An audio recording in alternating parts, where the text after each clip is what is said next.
Welcome back to the channel. In today's video we are covering the CPI section 1 RASP eliminator and the issues I ran into with that part.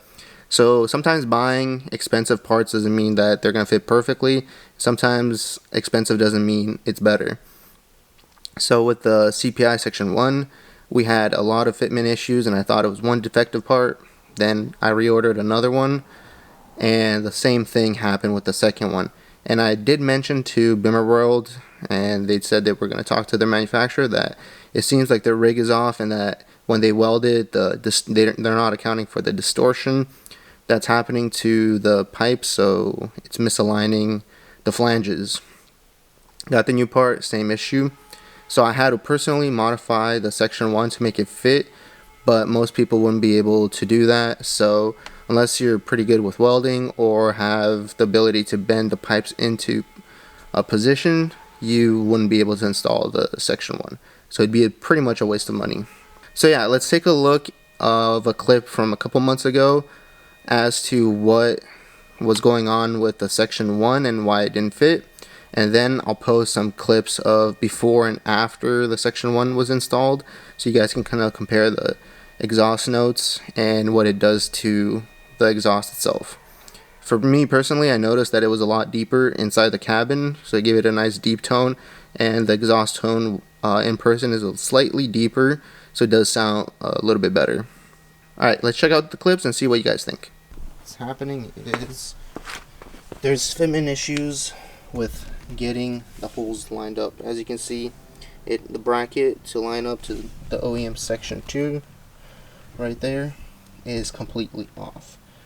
And this was the first piece I ordered, and it took them about 3 weeks to get me the second piece out because they're saying the manufacturer has to send out a credit so they can send out another piece to ensure that the new piece fits and doesn't have the same issues as this. Well, as it turns out, this piece does not fit as well. So you can get 3 bolts in on this portion right here, but this side doesn't line up the same way as this one doesn't line up. And it's pretty annoying. And the only option that's left would be for me to cut it right here. Cut this piece, attach it to this one, and then re-weld it. And it's kind of tedious and annoying, but that would be the only way to get the CPI section 1 to work with our car.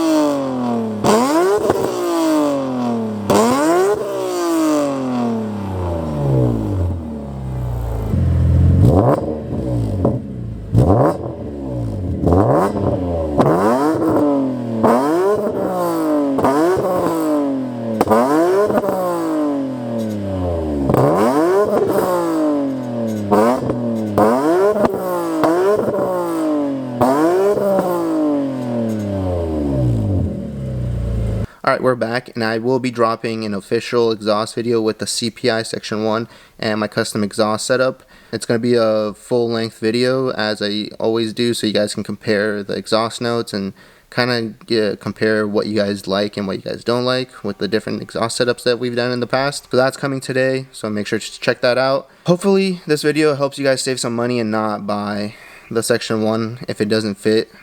Make sure, maybe even ask them before you buy if you're really adamant about buying it, to see if they fix the issue. If not, then I recommend not buying it. It does sound good, but it's not worth the hassle. As always, make sure to like, comment, and subscribe, and I'll catch you guys in the next one.